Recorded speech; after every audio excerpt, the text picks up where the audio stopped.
Guess what time it is? It's a time to dye! Time for another installment of me dyeing stuff. So, again, not sponsored by Dharma, but all of the things I'm using are from Dharma. Because it's all the same products that I bought before. But this time, I'm in a tie-dye. So I have a t-shirt that a friend gave me that I absolutely love, but it is way too similar to my skin tone. When I wear it, I feel self-conscious about that. I've had a few things over the years that have been like too close to skin tone. I don't like it. And so I'm gonna make it even more epic of a shirt because it's the cutest shirt ever. I love roller skating. I always have. I recently got back into it the last year. Although I haven't, since the pandemic, I haven't been able to go to the rink anymore like I used to or whatnot. Whatnot. Although I've been doing some skating outside. Still not quite the same and really hard to do when it's 115 in the summer. And now that it's cooling off, I need to get back into it. Anyways, besides the point, it's the most adorable roller skating corgi t-shirt ever, and I love it. My friend sent it to me last year, and I've worn it a couple of times, but yeah, like, I can accessorize it and kind of ignore the fact that it's close to my skin tone, but I think that it's gonna be really, really awesome once I finish tie-dyeing it. So I can't wait to see how that turns out. And then the second piece that I'm gonna tie-dye today is a rayon dress that I actually purchased from Dharma when I bought all of my dye stuff. So I just thought it would be kind of a fun, different thing to do. I've always wanted like a tie-dye dress. It's got like a ruched top and a sort of a square handkerchief hem, sort of circly skirt. So I'm kind of excited to get to play with that and see how I can kind of do some fun patterns. This way I can also show you a couple of different ways of doing patterns. Like tie-dye, there are so many options of how to do things, and I'm starting with pretty simple stuff here.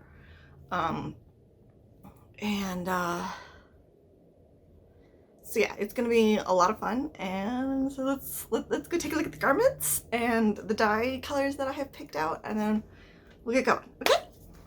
So for the dyeing supplies, I have squeeze bottles. These ones are 16 ounces. I probably am only gonna fill them half full because I'm only doing 2 garments, but I bought them just in case I start doing larger projects.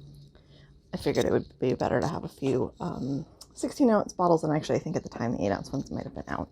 I've got my dyes. We'll talk more about what these colors are in a minute. I've got measuring stuff for pasting up the dye. I've got my soda ash fixer, which I'll be using. I've got my urea, which is very important to use in the tie-dye process because, again, this really helps it distribute the dye evenly. Or, well, not, I mean, because you don't want it to distribute evenly, but it helps it really soak in well in the process. And then I've got some gloves, and we've got this old rusty cake pan and tray that I'm going to use. Basically, I'm going to put my tie-dye on top of this so that any extra dye can just drip down into the bottom and get caught and won't get messy all over the place. So those are the basic tools that you're going to need for tie-dyeing. So I have 2 projects that I want to do today, mostly because the way that the soda ash fixer works, it's better if you have multiple things to do. I'm going to try and mix a small batch of the soda ash and water fixer, but normally you mix a 1 gallon and 1 cup of soda ash fixer and water, and then I can soak like up to 10 shirts depending on the amount. I'm going to try and do a half gallon, I think, but we'll get to that later. So anyways, one of the projects I'm going to do is this awesome Don't Hate roller skate little corgi shirt. I love it, but you may notice that the pink is very, very close to my skin tone, and it like, I've had people comment on it. It was one of the things I first noticed when I put it on and took a picture of myself. It ends up being incredibly similar to my skin tone. So for this one, I am just going to use, I think, the fuchsia red by itself, and do a very traditional tie-dye pattern. We're going to do this, I think, in a pinwheel. It's going to be super easy and simple, 1 color, and it's just going to kind of break up this base and give it just a little more, like, not that my roller skating corgi isn't already super fun, but it's just going to make it like that extra awesomeness. So this was a gift from a friend, and I love the shirt. I just don't wear it as much as I think I would if it wasn't like the exact same color as my skin. So rather than dyeing the whole thing, I thought it would be really fun, like I said, to just do some tie-dye with it. And I thought about, because I do have turquoise, I thought about doing turquoise and pink and the fuchsia.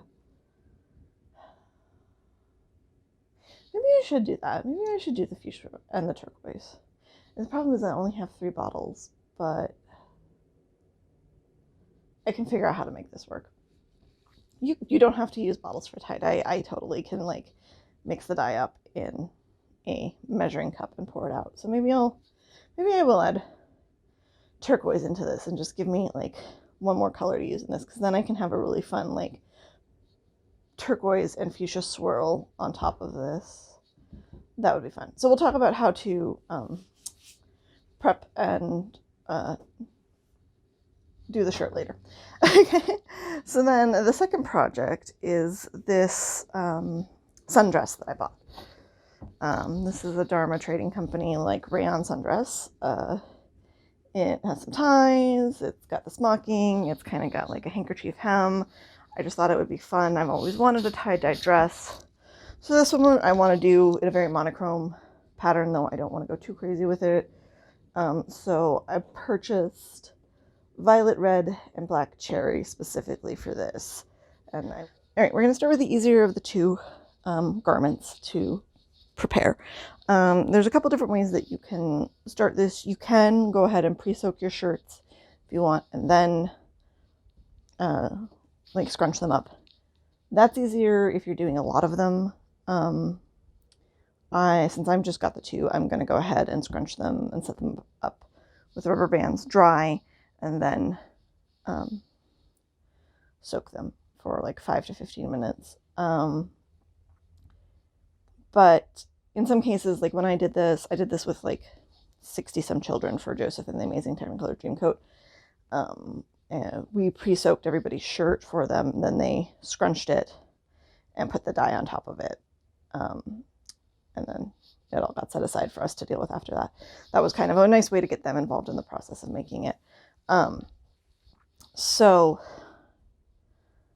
yeah, so your choices are, you can either start with a dry shirt or you can start with a wet shirt. There's a couple different ways that you can also do this with the fiber reactive dye, and I'll talk about that like later a little bit. The process that I'm going to do involves soaking this all in soda ash fixer first, and then applying the dye, which has been prepared separately in the bottles. Okay, so this is more of a 2-step process. There is a 1-step version.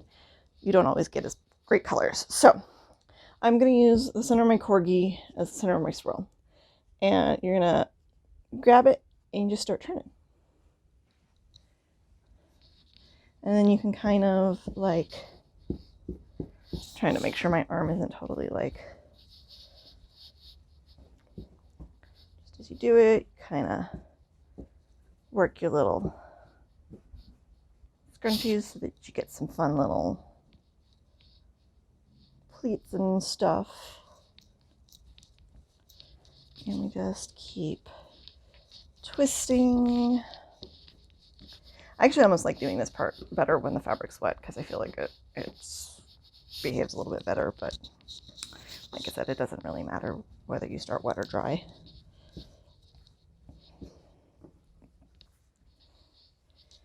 I'm going to start bringing it all together. Okay, so once you kind of got it in a bit of a swirl, I'm going to slide on here. I'm going to keep.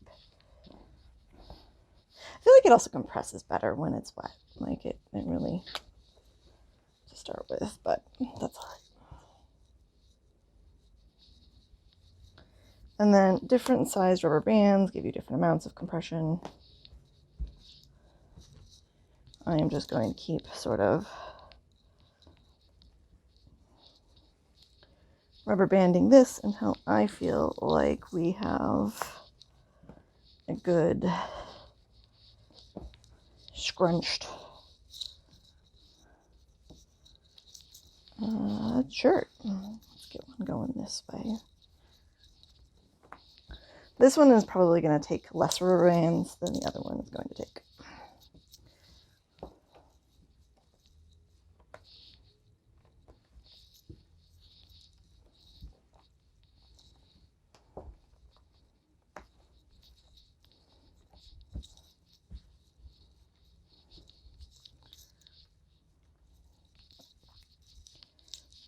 Some of these are really tight rubber bands too. The more rubber bands, the more interesting lines you get too, which I like. This one's gonna kind of be fun.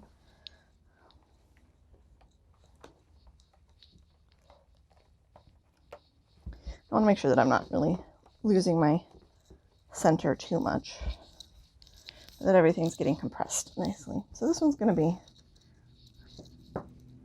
fun to see how it turns out.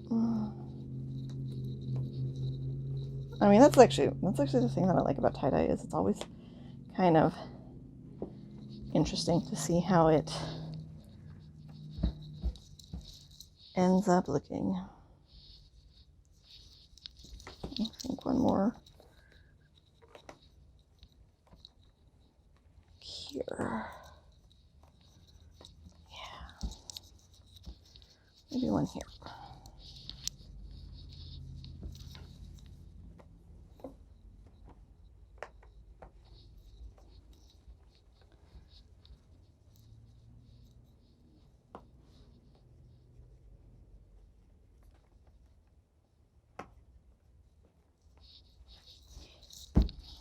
Okay, so first tie-dye ball all set up.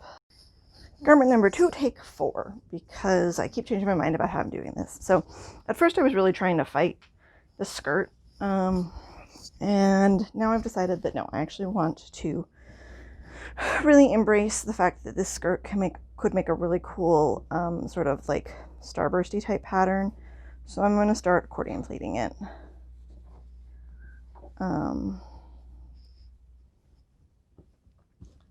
So I'm going to get it laid out so that the waist is like the pieces are fairly lined up, and I'm going to just start fan folding it.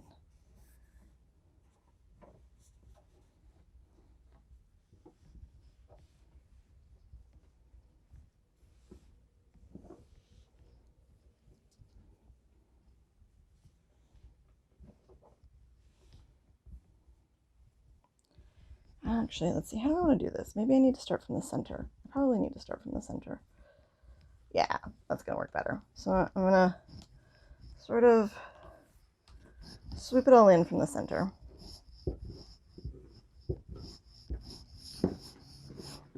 Okay, so this is actually going to make like radiation that, or at least I think it should make straight lines that radiate. But because the dress, because the skirt is basically a circle skirt, it's gonna like make a half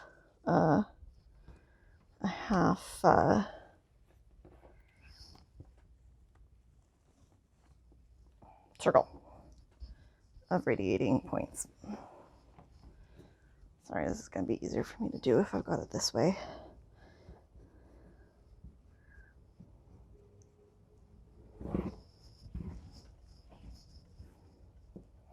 I'm not looking for perfection here, just looking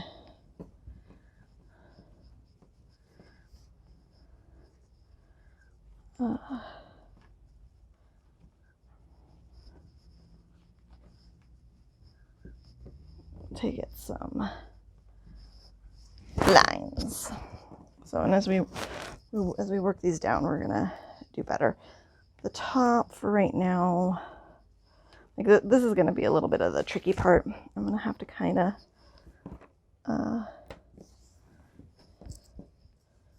wiggle these down. This actually almost might be a case where string would be better.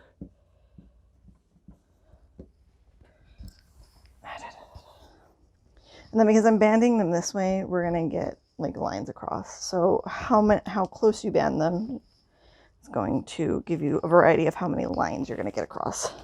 These are not very tight necessarily on here though. So see, once I get a few on, I might come back and do more. And again, I'm just going to kind of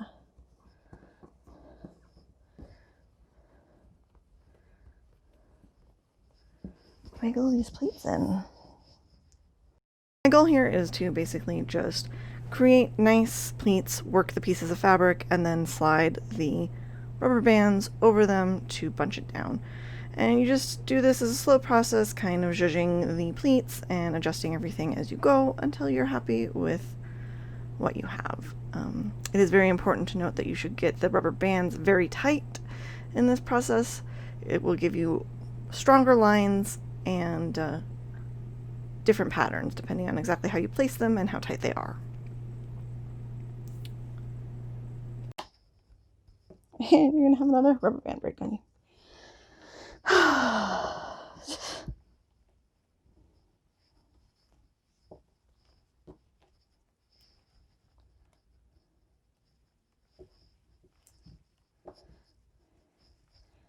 I'm going to do like a little crisscross rubber band down here on these guys.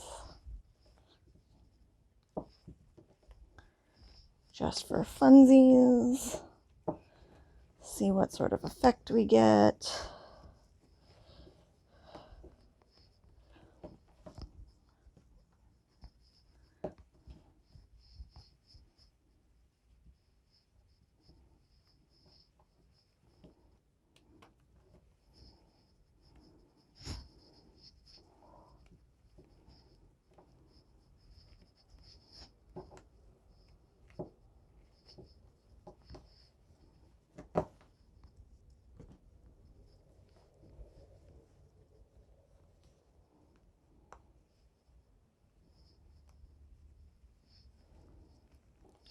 Let's redo this one for a second.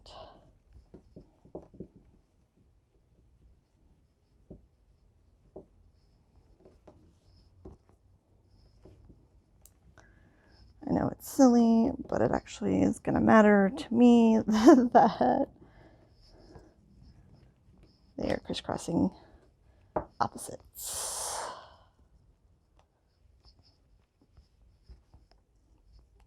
Because it is. So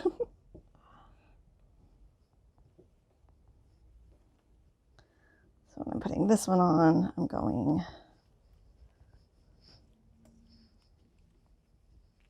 opposite.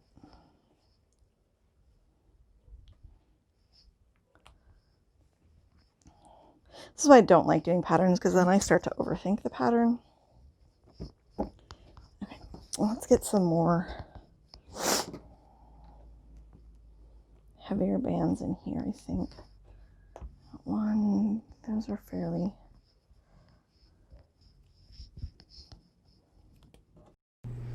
Here I am just kind of reinforcing some of the rubber bands to tighten them up. I actually did have to go back and do this again another time later.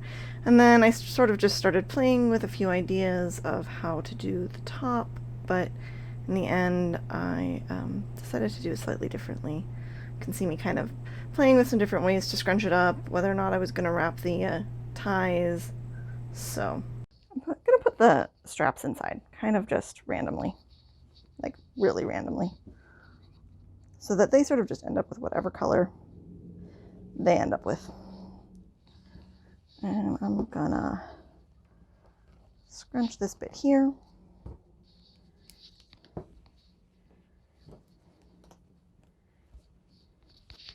Scrunch this bit over here.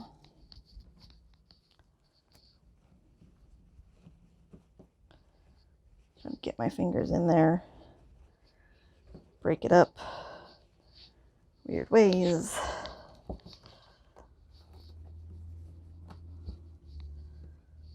Slide an elastic on there. Slide one on across here.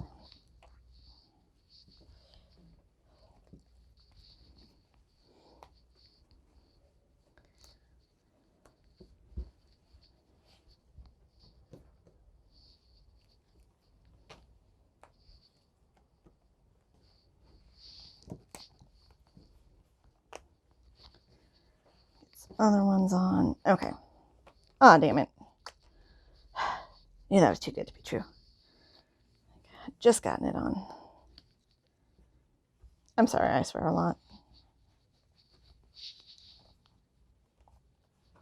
It's a sign of intelligence, though, right? Isn't that what they say?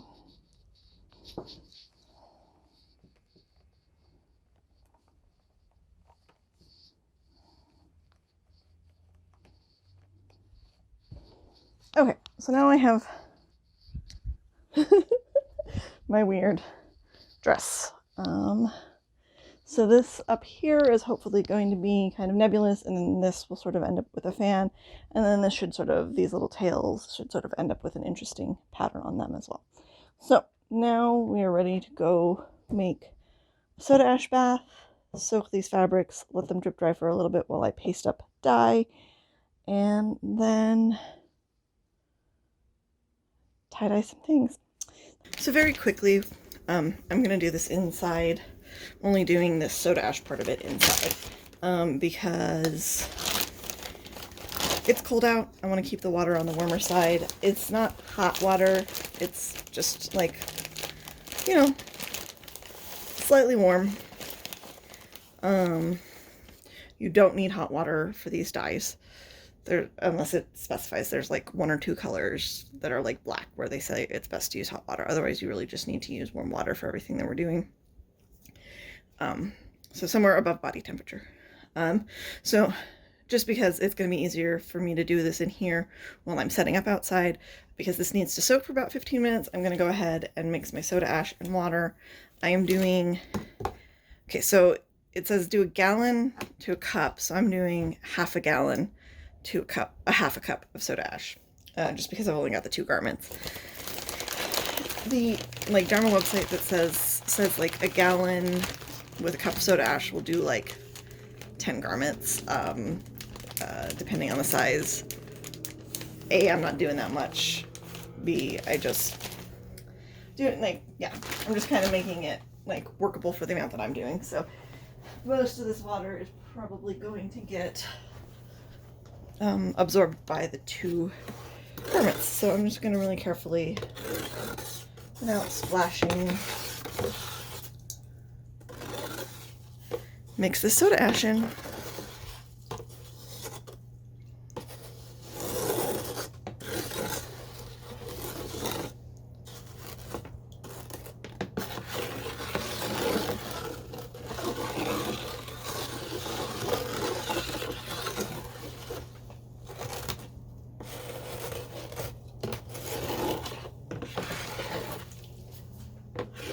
Now, the soda ash causes a chemical reaction in the water that actually creates heat. So it's going to warm up a little bit more. Don't get it on your skin if you can help it. I should absolutely be wearing gloves, and I'm not. Like, they're sitting right over there. I can see them. I could reach over and grab them.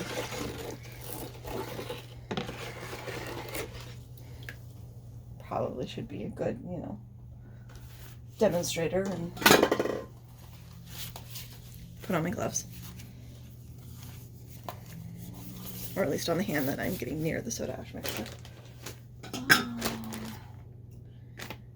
only had a plastic spoon earlier. Yeah, I did. So what else we're gonna need? We're gonna need a tablespoon and a teaspoon. We're gonna do for the dye mix. So we'll get to that when I get to pasting up the dye mix. We're good. Now I'm going to put my 2 garments in it and let it sit for 5 to 15 minutes.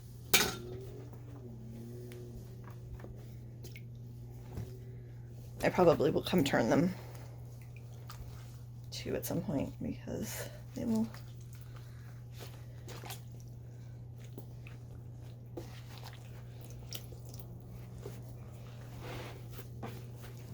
Probably gonna soak up most of this liquid, honestly. I don't know why they say a gallon can do 10 to 15 garments, but whatever. I also feel like it's easier when they're, see, oh, that's gonna be annoying. I might have to redo some of these elastics on this one because this is gonna compress more now that it's wet. Okay, this is fun.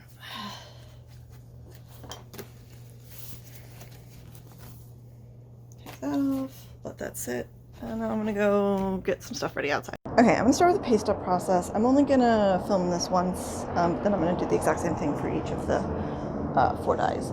So in this particular case, I'm making 8 ounces of each dye. So for 8 ounces or a cup, I need a tablespoon of the urea, and then 2 or 4 tablespoons of the dye. So for the turquoise, you'll see it has the little asterisk. That means I need double the amount of dye, so I'll need 4 teaspoons. Did I say tablespoons before? Tablespoons for urea, teaspoons for the dye. So the turquoise and the black cherry both have the little asterisks.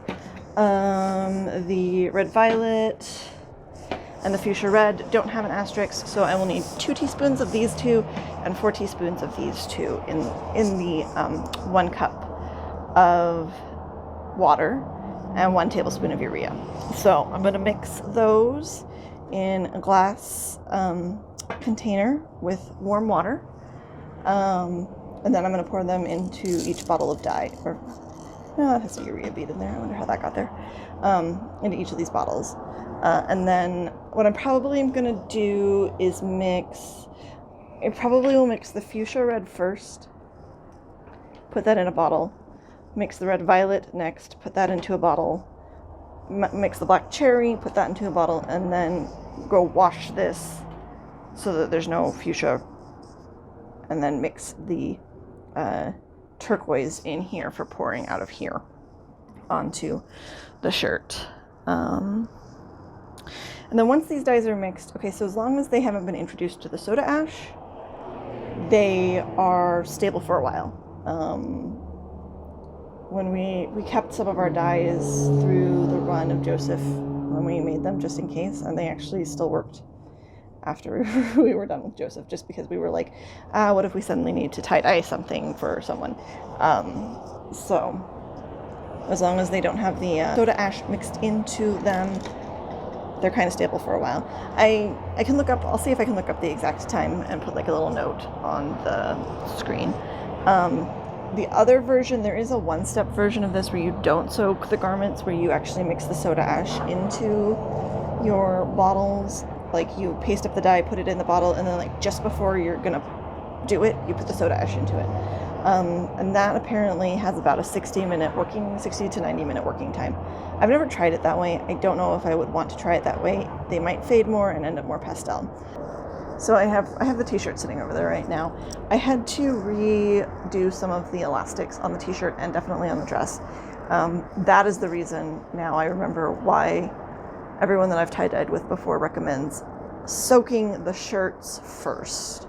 Like on Dharma's website, it's just to buy like elastic them first and then soak them, but they end up compressing more after you've soaked them, and then the rubber bands get loose. So I had to adjust some there, and I had to adjust some on the dress. So I just thought I'd mention that. You might want to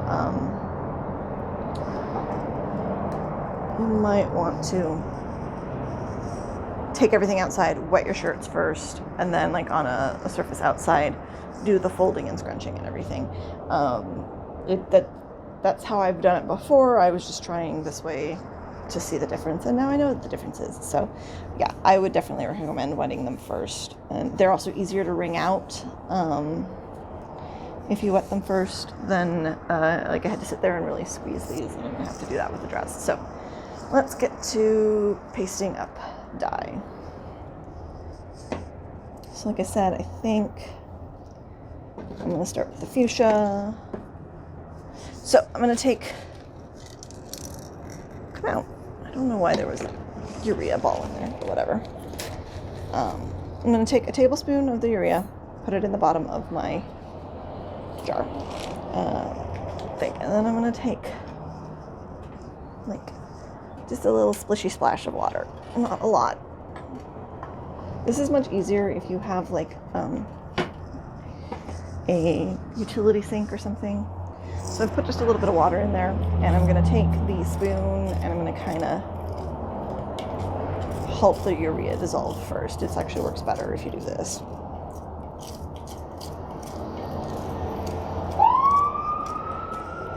You have to forgive me for the lovely street noises, if you can hear them from my mic.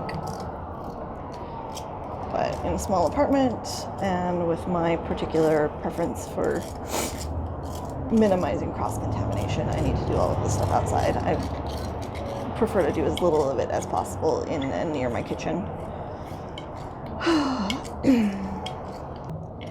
Like if I had a garage where I could set up a table, workbench, table, dye room, or dye like extra stuff like a sink. I need a garage with a utility sink is what I need.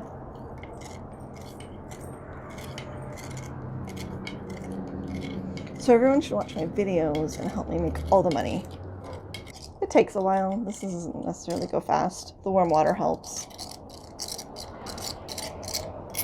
It's really best if you take the time to paste it up nicely though. Okay, so then we've got the fuchsia red. I'm gonna start mixing in the dye because it'll help. Despite having just a short while ago said that 2 teaspoons were needed for the basic Proshan dyes that do not have the asterisk next to them, I, for some reason, only put 1 teaspoon in here to start with. I realized this mistake after I filled the bottle and then did go back and empty it and mix in another teaspoon before use.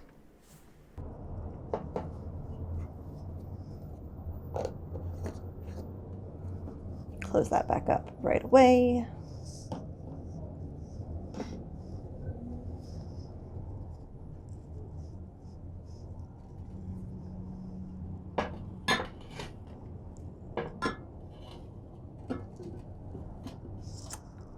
I don't realize if that was in frame that I opened that and put that in.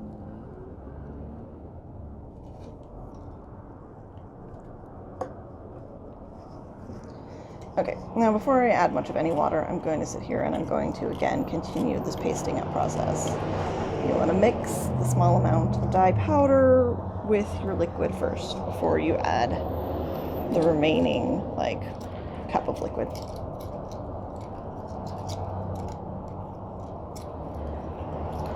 Well, it's a little bit less than a cup, but you know.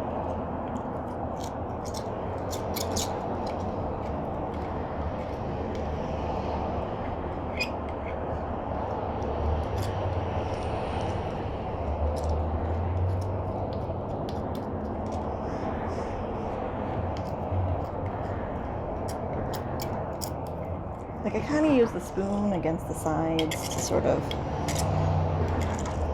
smush any, you know, chunks or bits. This fuchsia is actually one of their primary colors, so it shouldn't have too much splotching or whatnot. Okay, so now we're going to very carefully add water to this.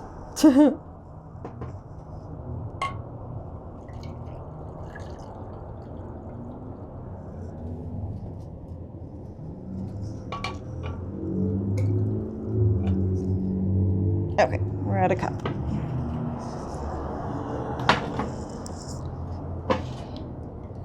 So now I'm going to continue the mixing, slow mixing process.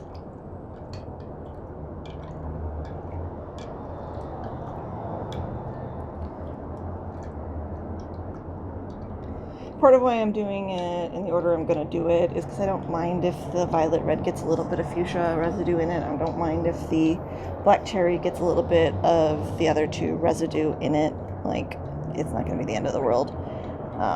But I do want to go wash this out before I make the turquoise. The other 3 are in the same family colors. It's not going to be enough to super change any of them. If anything, it'll just boost the I'll just kind of boost it. And you can also, maybe I'll show you how to do it. There is a way you can do it where you just put everything in the bottle. It can be a little bit harder though. I also don't have a funnel right now that is not for food, so we're gonna do this slowly. And try not to make a mess. Normally I would use a funnel for this.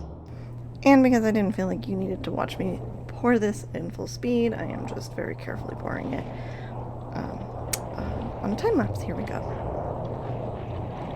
all done. Okay, one dye done. Close up the bottle. Just want to make sure the holes just popped and set that aside. So now I'm going to go ahead and do the rest. Okay, so we're going to start with this shirt. I've got my turquoise, and I'm going to mix it up, and I'm going to also use fuchsia. And then also I want to make sure that I have a Ziploc bag ready to go to put it in after I have poured all the dye onto it. Okay.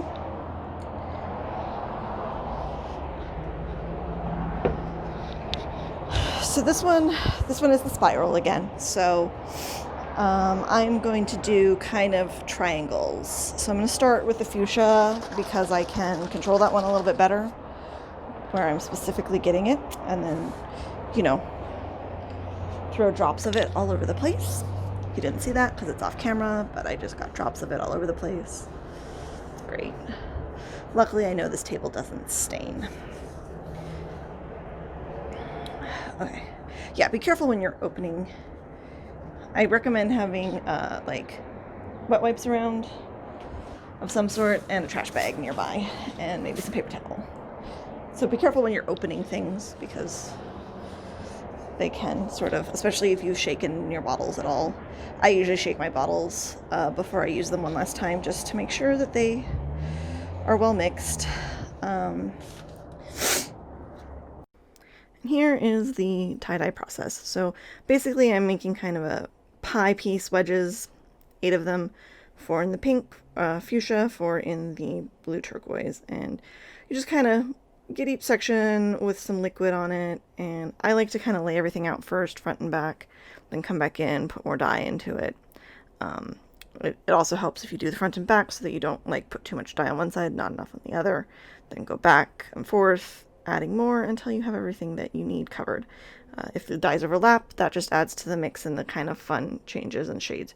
You can see here it's kind of dripping into the pan, so I'm letting some soak in and then going back with more dye.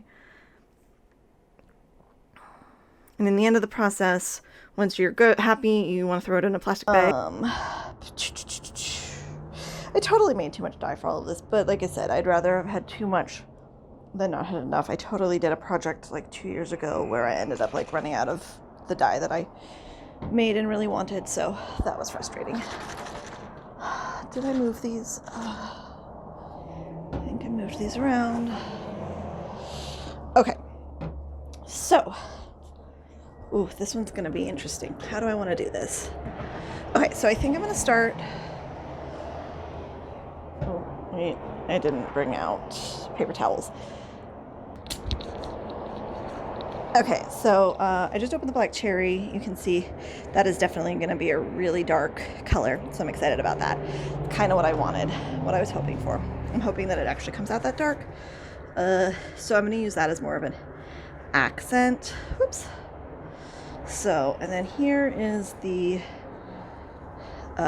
red violet in comparison to, okay, and then let's just drop some fuchsia. So that's the red fuchsia in the center there.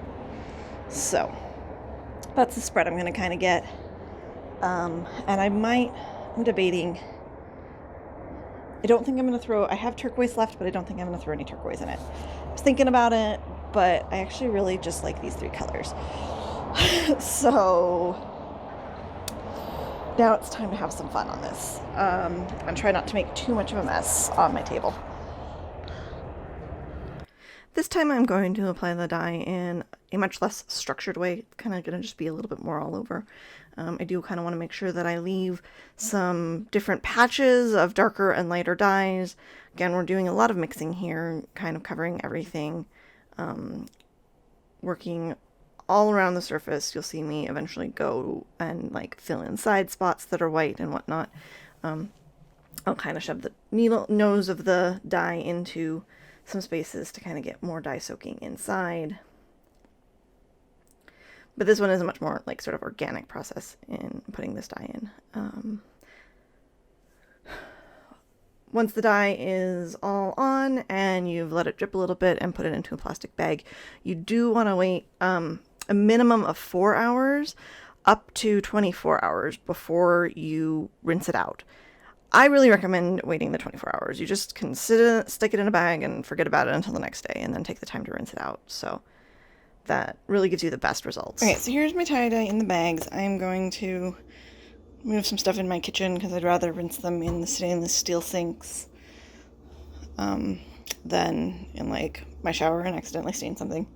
Even though it shouldn't stain something, but don't want to take chances. So I'm going to kind of move everything out of my way to help minimize contamination, and then everything's going to get cleaned afterwards with like Clorox bleach spray. So I'm going to set up a time lapse and let you guys watch me rinse these out and give you kind of like the rundown. First, we spend time rinsing them in cold water. Then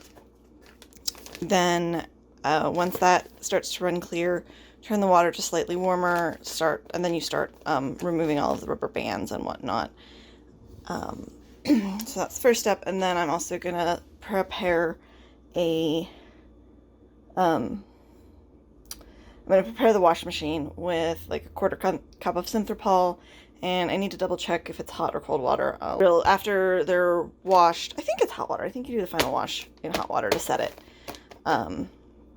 So you do have to be careful with that if you're doing anything that might shrink. But I already washed these both in hot water with Synthropol to start with. So it should be fine. And like if I was doing something more delicate, then I would probably put it like, if I was doing like a delicate scarf or something, I'd probably put it into like a garment bag or something to rinse out in that last wash just to help protect it. But so they're gonna get thoroughly rinsed in the sink and then run through the wash and then tumble dried, and I will show you what they turn out like. The washing out process does take a while. It is really worth your time and energy to do this very slowly and carefully so that you can get as much of the dye out ahead of time as possible. This probably took me about a half an hour at least to wash both garments, maybe more, like 45 minutes, even though it's a very small little section of this video. Okay, so I've got wash machine set up on a large load with some Synthropol in it, hot water. And so now I'm just going to put them both in there. They can go in together, even though there's some different colors, it'll be fine. I recommend similar colors together. Like when we did ones for Joseph, we kind of like tried to rinse them and wash them in groups by color, or like predominant color, but these have a lot of the similar colors, so they should be fine.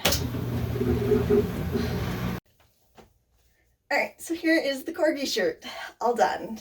I love it. This is how I usually kind of style it with my suspenders. And I love sparkly. I got some sparkly rainbow suspenders and some other rainbow suspenders. So sometimes I stick pins all over them. But yeah, so here's the back pattern. I feel like my tie-dye swirl came out really great. I'm really glad that I decided to add the blue in on top of the fuchsia. It really gave some extra color and variation and whatnot. So yeah. I love this arm is like really dark and bright and has like some cool chevroning going on, and then this arm is a little bit less, but I mean you kind of can see why I said that it's very similar to my skin tone, I feel like, or at least when I look at it I see it. This really just like breaks it up, makes it a little more like exciting and interesting. I think it's so cute with the corgi. Don't hate roller skate. See, the body of the corgi did discolor a little bit. We'll see if that continues to wash out over time. I don't think it will, but it's not really that noticeable. But I kind of figured that would end up happening, just given previous tie-dye experiences that I've had with stuff printed on shirts. So yeah. Yeah, it's super fun. So I'm really, really happy with it. So let's go ahead and try on the dress now. Okay. Because I like spinning in my dresses. So here's the final dress, all tie-dyed and whatnot. I'm really, really happy with how it came out. I did have some problems with it. If you actually watched the rest of my video, you saw. Let me talk about at least a little bit of it. Previously, when I tie-dyed, I had done methods where first I would wet the garments like while they were not bound, when I hadn't scrunched them and put the rubber bands all over them. So in this particular case, I followed the directions on Dharma's website, which said to bind them up first and then soak them.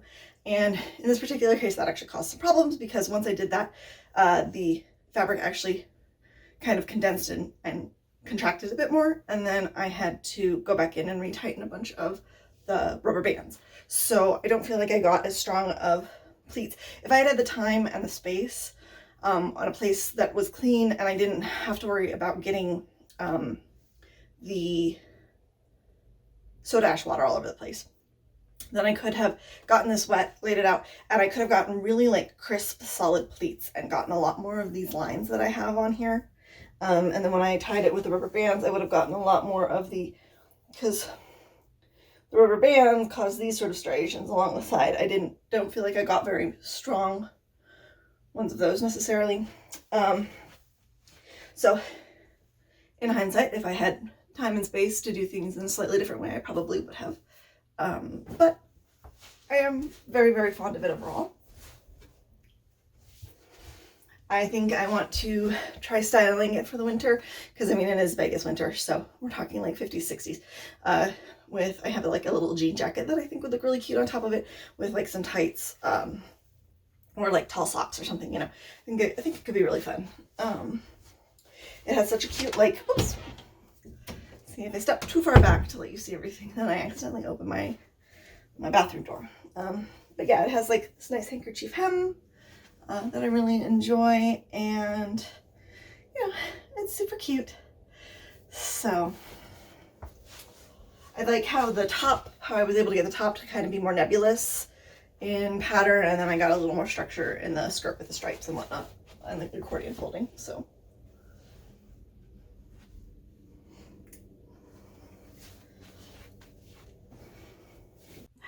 as always, thank you for tuning into my channel. I'm really excited to kind of get to share more fun dye projects with you and whatnot. So I've got another one kind of planned. I actually might do another tie-dye because I have this like old, well, I probably won't film that, but I might do another tie-dye like later this week of like a sarong that I have. Maybe I'll throw up a little video or some pictures on my Instagram of like how that turns out pattern-wise if I do it. Because I'll probably try to do something like slightly different pattern-wise with the tie-dye of that. But yeah, I have another project that might be like next month's video about dyeing. That's going to be a dip dye, which it'll actually be the same sort of colors of this, but I have this other like linen-y blouse that I'm trying to remember. Yeah, I think it's either linen or cotton. It's a nice woven, but I want to do like a gradient ombre dye on it. So, and I know that's part of why I picked these colors too, is because I really want like a black cherry at the bottom, like fading up into a violet. And right now that shirt is also very similarly colored to the corgi shirt, and matches my skin tone way too much, but it's like a cute kind of peasant-y shirt. I really like it. Giving you way too much details right now. You'll see it later. As always, thank you for tuning in, watching my videos. Please, if you like them, hit the button, and subscribe to me, share my videos with your friends, leave me some comments, let me know what you like, what you want to see, what you think of my projects and my progress. I hope you all are having a wonderful week. Mwah, I love you. Bye. And let's start that section over again.